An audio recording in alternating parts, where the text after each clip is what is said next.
everybody wants to become, everybody is very excited about becoming a trainer. मगर इतनी आसान job नहीं है to become a trainer, because जो ट्रेनर होता है ना उसके साथ बहुत ज़्यादा रिस्पॉन्सिबिलिटीज अटैच्ड होती हैं। जब आपने ये कोर्स लिया है ना, इस कोर्स के अंदर भी कुछ लोग होंगे जो आगे जाके गिव अप करना चाहेंगे। वो कहेंगे ये हमसे नहीं होता, ये हम नहीं कर सकेंगे, क्योंकि आपका जो रोल है ना, वो रोल ऐसा रोल है कि आप यहां पे जिस दिन खड़े होंगे next time, you will be there to transform people's lifes. आपका इतना स्ट्रॉन्ग रोल है कि जो आप कहेंगे, जैसे आप कहेंगे, अगले लोग आपको सुनेंगे और अपनी जिंदगी को चेंज करने की कोशिश करेंगे जस्ट बिकॉज ऑफ यू।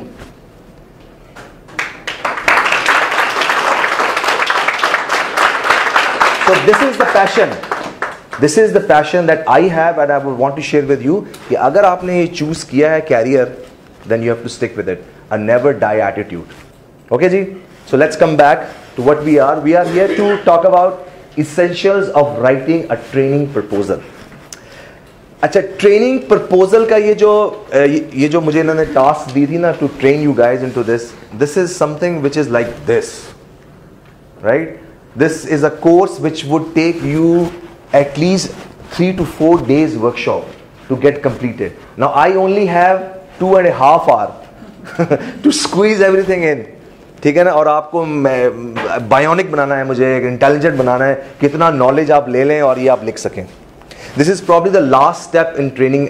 जो कोर्स होता है ना आपका, उसका लास्ट स्टेप होता है कि अब आपने सारा कुछ सीख लिया, आपने नीड असेसमेंट बनाना सीख लिया, डिज़ाइन करना सीख लिया, डेवलपमेंट करना सीख लिया, इम्प्लीमेंट करना सीख लिया, रोल आउट करना सीख लिया, कंटेंट बनाना सीख लिया। एक टाइम आता है कि जब आपको सारा कुछ आता है, मगर आपको सब कुछ पेपर पे लेके आना है, एक प्रपोजल बनानी है, और अपनी this can be for the internal organisation also and for the external organisation also.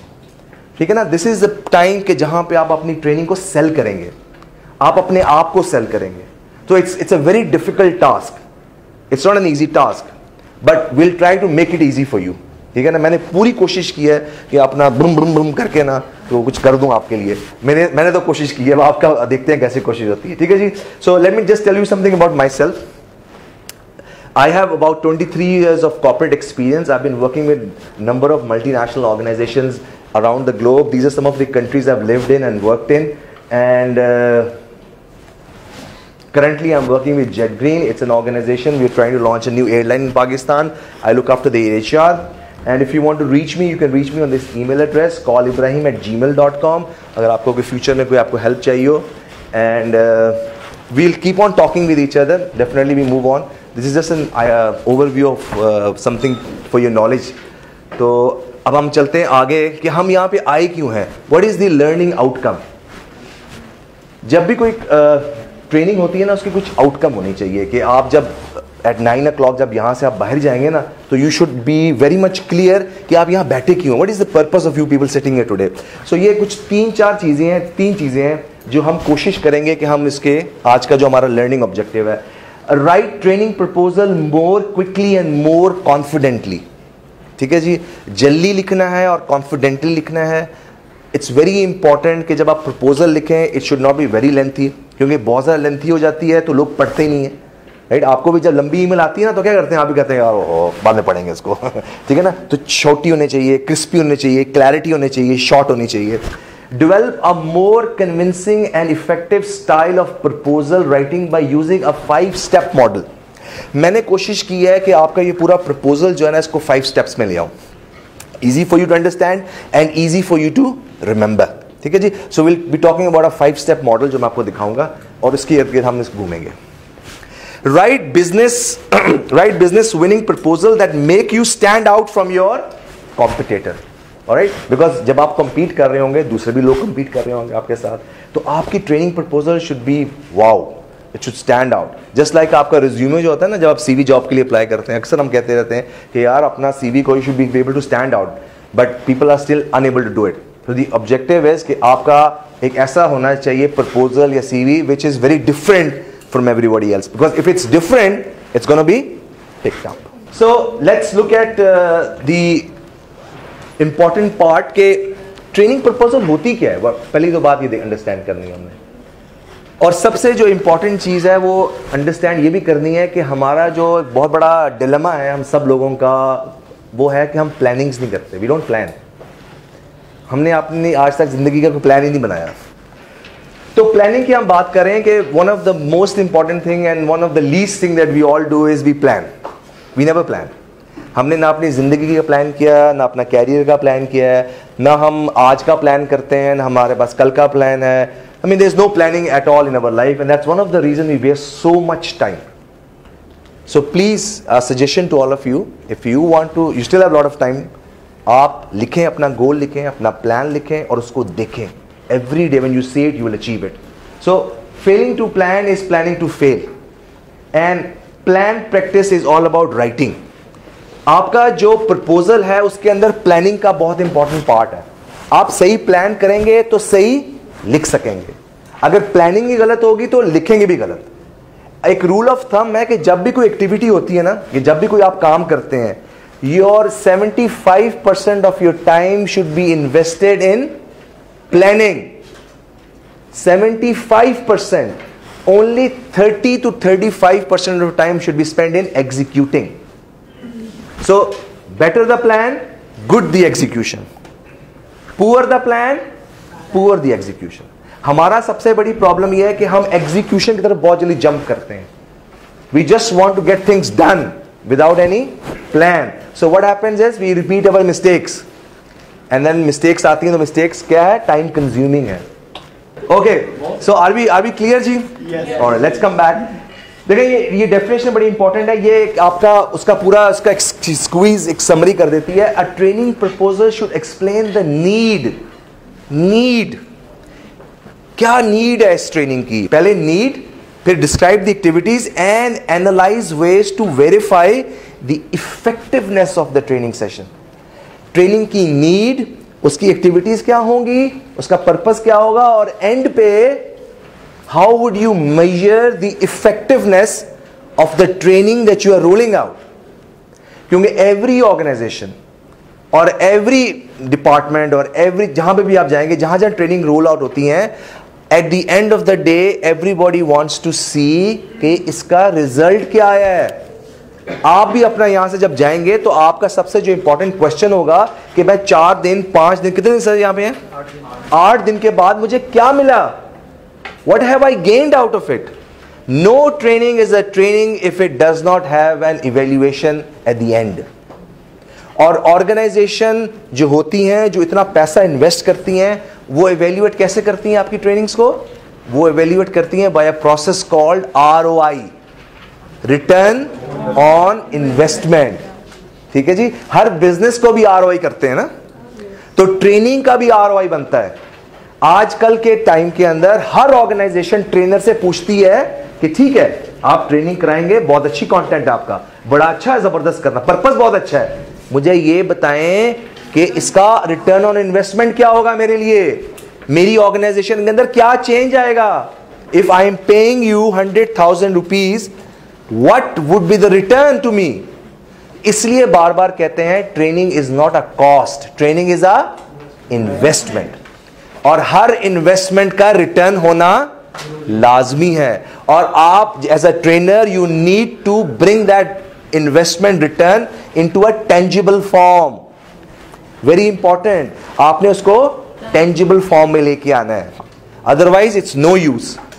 ठीक है, तो वन ऑफ द रीजन ये आप बनाते हैं training proposal is to also convince your management कि ये मैं करूंगा टू मेक श्योर कि आपको उसका टेंजिबल रिजल्ट नजर आए. ठीक है जी. सबसे पहले आपका आएगा introduction. Some people can call it an executive summary also, it depends, but हम यहां पे इसको इंट्रोडक्शन लेंगे. और इंट्रोडक्शन के अंदर ये कुछ चीजें हैं, ये वेरी करेंगी आपके ऊपर, मगर कुछ चीजें कंपलसरी हैं, कुछ इसमें ऐड भी हो सकती हैं, कुछ इसमें डिलीट भी कर सकते हैं आप पे. सबसे पहले आप बताएंगे अपना टाइटल क्या आपकी ट्रेनिंग का, what is the title of your training जो आप करवाना चाह रहे हैं. ठीक है जी. फिर आप एक ओवरव्यू देंगे, उस पूरे प्लान का ओवरव्यू आएगा. ओवरव्यू बेसिकली कहां से आएगा? ओवरव्यू आएगा जब आप किसी ऑर्गेनाइजेशन के पास जाएंगे और उसकी सारी इंफॉर्मेशन लेके आएंगे तो उसी का ओवरव्यू बनेगा. और ओवरव्यू आपका आएगा आपकी ट्रेनिंग नीड असेसमेंट से. TNA, आप लोगों ने पढ़ा TNA? पढ़ लिया ना TNA सारा कुछ? पढ़ लिया ना? तो वहां से आपका आएगा ट्रेनिंग नीड असेसमेंट से कि ऑर्गेनाइजेशन क्या चाहती है, क्या गैप्स हैं, कौन सी ट्रेनिंग कराना चाहती है, किन लोगों की ट्रेनिंग कराना चाह रही है, और आपका रोल कैसे कनेक्ट करता है उस ट्रेनिंग के साथ। ठीक है जी। टारगेट ऑडियंस क्या होंगे, ठीक है, ये भी आपको ऑर्गेनाइजेशन बताएगी या TNA के अंदर आप बताएंगे उनको करके। देखिए TNA दो किस्म के होते हैं। एक होता है कि ऑर्गेनाइजेशन आपको बुलाती है और कहती है जी हमारी ऑर्गेनाइजेशन में ना कस्टमर सर्विसेज की बहुत प्रॉब्लम है, I don't know what it is, what's happening, आप प्लीज फाइंड आउट करें। तो फिर आप करते हैं ट्रेनिंग और आप समरी देके बताते हैं। एक तो ये तरीका। दूसरा होता है ऑर्गेनाइजेशन कहती है जी हमें पता है कि हमारे लोगों का एटीट्यूड का मसला है, टीम बिल्डिंग का मसला है, so we want you to give us a training on team building, और सारा फ्रंट एंड स्टाफ जो हमारा कस्टमर सर्विसेज का है उनको आपने टीम बिल्डिंग की ट्रेनिंग देनी। सो यहां पे आपको TNA करने की जरूरत नहीं है, organization has already told you. So ये इस तरह डिफरेंस आता है। ठीक है। ट्रेनिंग का जो सबसे इंपॉर्टेंट पैरामीटर है ना, काफी लोग भूल जाते हैं, वो TNA है। देखें अगर आपने गलत TNA कर लिया तो पूरी ट्रेनिंग गलत होगी। ठीक है। अगर आपने गैप एनालिसिस गलत कर लिया, प्रॉब्लम ये थी नहीं, आपने ट्रेनिंग करा दी, तो फिर इवैल्यूएशन क्या होगी? 0। आपको क्या मिलेगा? 0।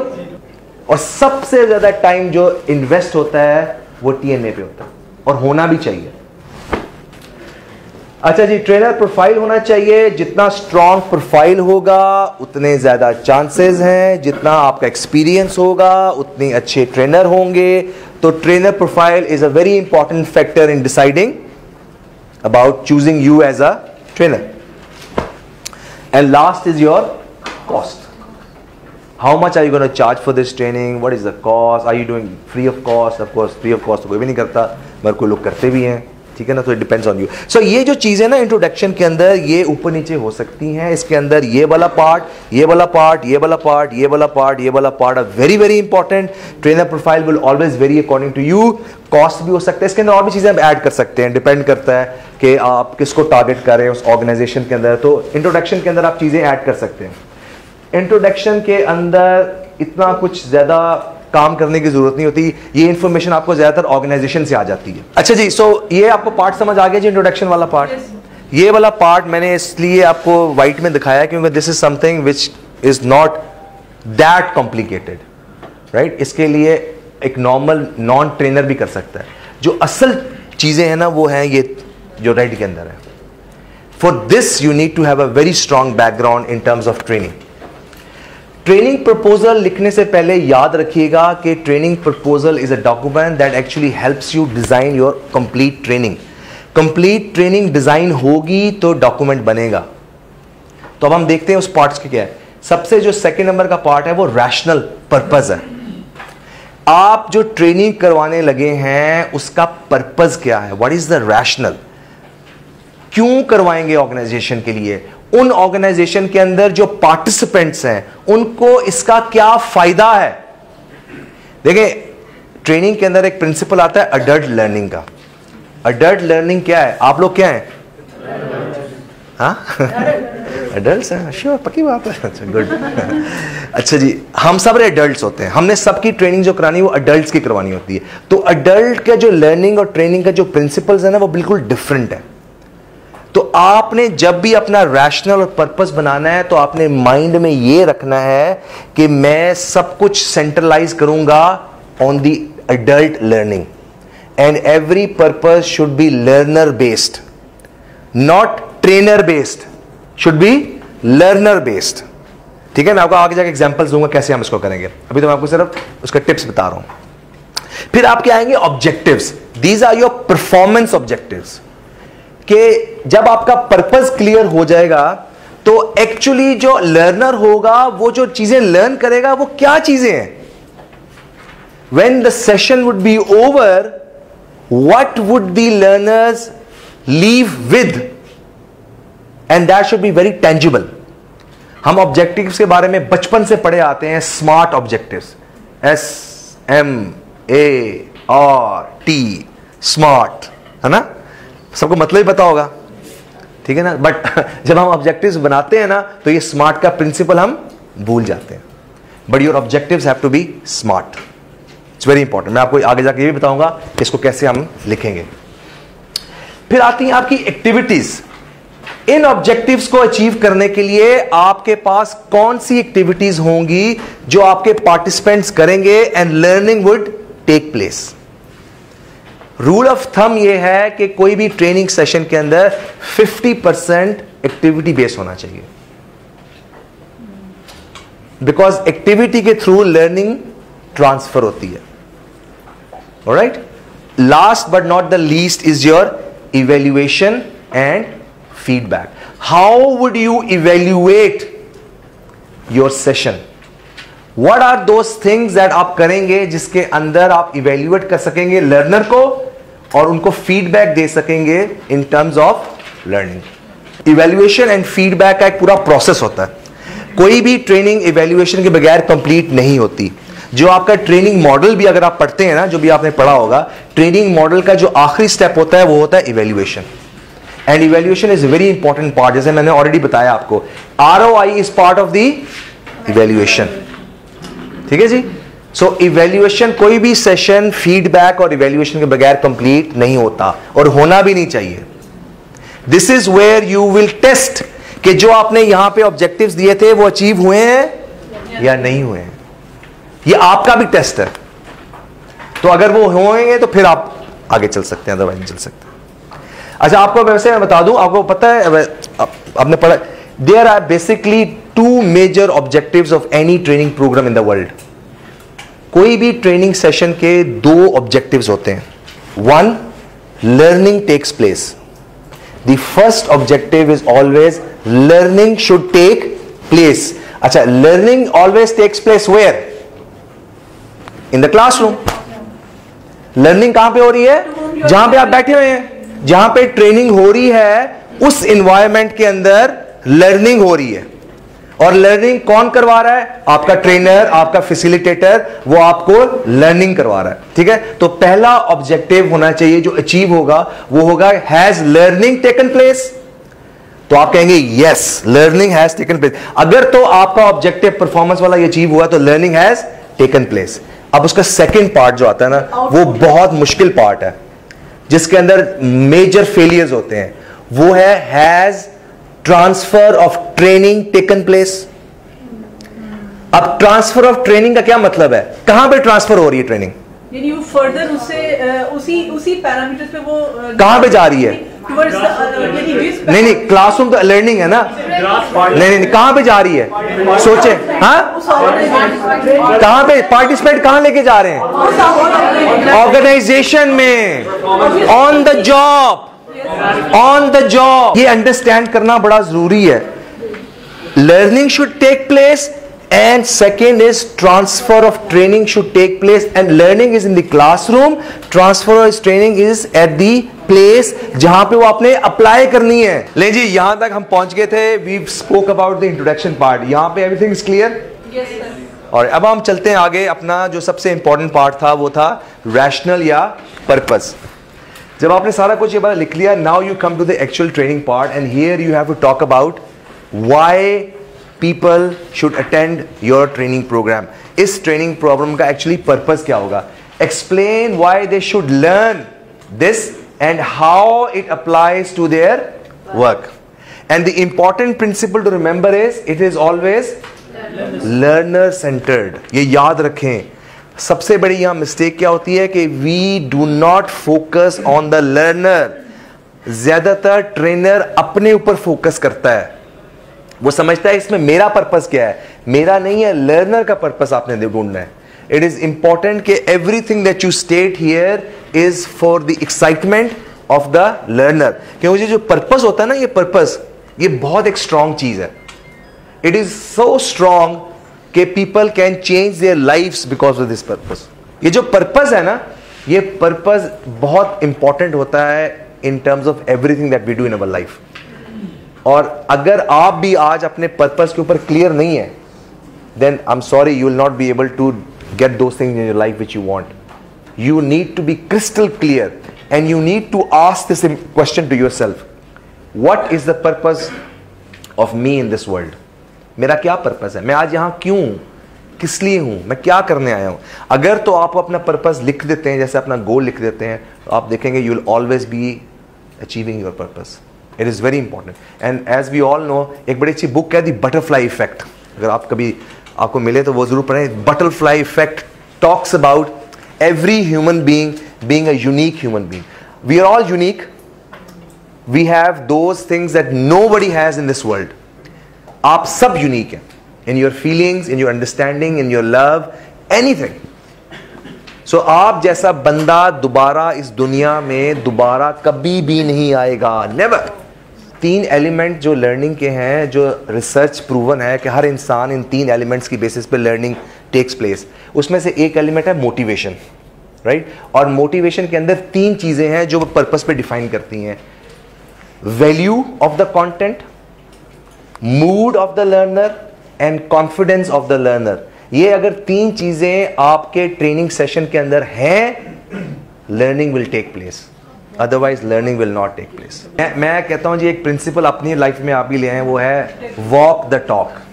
ठीक है जी, this is a very good principle of life. Walk the talk. जो मैं कहता हूं वो मैं करता हूं. So a trainer is a person who is always doing walk the talk. मतलब है कि मैं सारा कुछ आपको ये बता रहा हूं और खुद मैं ये करता नहीं हूं, तो फायदा क्या हुआ? सो अ ट्रेनर, मैंने जैसे पहले शुरू में बताया, अ trainer is someone who can change people's life.